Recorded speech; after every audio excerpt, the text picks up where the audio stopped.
lang po ang natiyak natin, sa tsorya po natin o sa pahula po natin, na ilalaglag ba ni Lacson si Martin? O, malino na po ngayon. Inabsuelto. Yung palabas ni mas matindi pa yung pasabog sa sa introduction eh. May nalalaman pa siyang what the F, 'di ba? What the F. Okay. Alam na po natin ngayon na naganap, hindi po nilaglag si Martin, bagkus tila inaabsuelto ng Blue Ribbon Committee si Martin. Kasi nagpahayag na hindi sapat, no? Hindi sapat yung mga testigong ayaw magpakita ng muka para idiin si Martin Romualdez. Kasi hindi nyo naman sinusundan yung...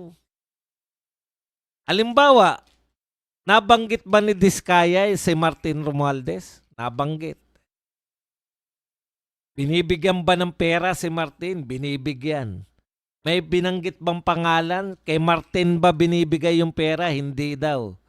Meron nagkiklaim na yung pera na kinukuha nila sa Diskaya ay para kay Martin. Bakit hindi ipatawag yung tao na yun? Bakit hindi isubpina?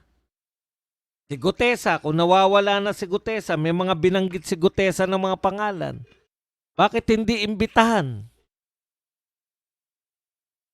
Sa kasawiang palad, parang gumawa ng issue na wala naman sa original na script. Wala namang nagtutukoy, wala naman na krimen na di umano ginawa ron si Martin Romualdez. Doon po inimbestigahan sa... Ako tingin ko non-crime yun eh. Ano ngayon kung may bumili ng property na sila pa nga nagsabi, di ba, na sinabi lang na Martin, hindi naman natin alam kung kay Martin talaga yun. Talagang umaaminado si Lacson na hindi sapat yun para makasuhan si Martin. Kaya bahala na raw yung NBI. In the first place, bakit tayo nag-aksaya ng panahon? Bakit tayo nag-aksaya ng panahon na mag-imbestiga na alam na natin sa simula't simula pa, Senator Lacson, ikaw po yung nag-introduce dyan sa dalawa na yan. No? Hindi po kami, hindi po si Marcoleta. Ikaw mismo ang nagsabi na may lumapit sa'yo. There and then, kung alam mo namang walang kinalaman sa flood control, yung ititestigo nila, kung alam mo naman na wala namang katotoran, hindi naman makakapagdiin, it's too late na, ang dami na. Napunan nyo ba? Ito mga obserbasyon ko lang, no? Ang obserbasyon ko po na malinaw pa, bakit Bulacan pa rin?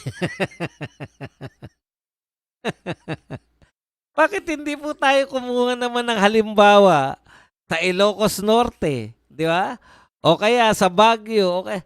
Bakit Bulacan pa rin?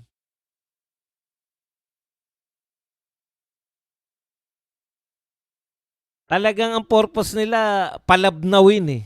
Yung galit ng tao palabnawin. Tapos siguro magsalita lang kayo Kiko, magsalita lang kayo Risa, magsalita lang kayo Bam Aquino, mabobor na yung mga tao. Dati po, yung panahon po ni Marcoleta, grabe po ang viewership ng Blue Ribbon Committee. Investigation, antindi po, antataas po. Ngayon, halos mas marami pa nanonood sa akin pag mukha ko lang kaysa doon sa hearing Nabuisit na nga ako, nainip na rin ako. Putya, ang pangit ng hearing. Tinanggal ko na rin yung live ko nainis lang ako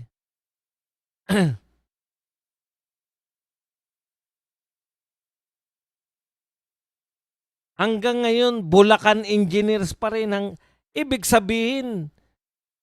Walang ibang may kasalanan ng mga DPWH. Ibig sabihin yung DPWH dyan sa Bicol, DPWH sa Ilocos, DPWH sa ibang lugar, wala silang kasalanan lahat. Walang flood control, walang ghost project sa ibang lugar, sa Bulacan lang lahat. Ito pa isa. May warrant of arrest yung Bryce Hernandez kasama si Ramon Revilla at saka yung JP Mendoza. Kahapon dahil testigo sila o hawak sila ng Senado, agad-agad po na nadakip sila. Yung boss po nila, state witness. Boss nila yun. Imagine niyo ha? Ang sabi po sa state witness, kung hindi ikaw yung most guilty, di ba? Bawal sa state witness yung most guilty. Pero makukulong dito sa kaso na to, sino po yung ipapakulong ni Alcantara? Sino po yung ituturo ni Alcantara na mas mataas sa kanya? Si Bryce Hernandez po at saka si JP Mendoza ang kanyang tinuturo na sila yung sindikato sa Bulacan. Under mo lang sila eh. Nakakatawa, no? Yung pinuno, sige, focus tayo sa Bulacan kasi sa Bulacan lang ang gusto ni Ping Lacson eh. Focus tayo sa Bulacan. Halimbawa po sa Bulacan, yung pinakamataas po sa Bulacan, yun ang state witness mo. Sino ituturo niya? Yung mga tauhan niya. Ngayon lang po ako nakakita na yung state witness mas mataas pa. Kaya pwede rin si Martin Romualdez na mag-state witness para ituro niya yung mga pangkaraniwang congressman na under niya. Ganun eh, di ba? Ganun yung lumalabas eh. Kasi nagsoli si Alcantara ng pera, si Bryce Hernandez, di ko alam kung nagsoli o hindi, at saka si JP Mendoza. Ibig sabihin, kahit ikaw yung head nila, hindi ako maniniwala na yung head sa sindikato yan, di ba? Under lang ng kanyang underlings, under lang ng yung chief na si Alcantara o pinakamataas na si Alcantara, under lang siya ni Bryce Hernandez na sa normal na buhay, tauhan niya lang. Pero sa sindikato, under siya ni Bryce Hernandez. Ganun ba yung gusto niyong palabasin? Yan ang sinasabi natin na tama si Marcoleta na unahin yung restitution. Kasi nagsoli ng pera kaya qualified. Paano yung mga maraming sinasabi pero hindi nagsoli ng pera? Hindi sila qualified.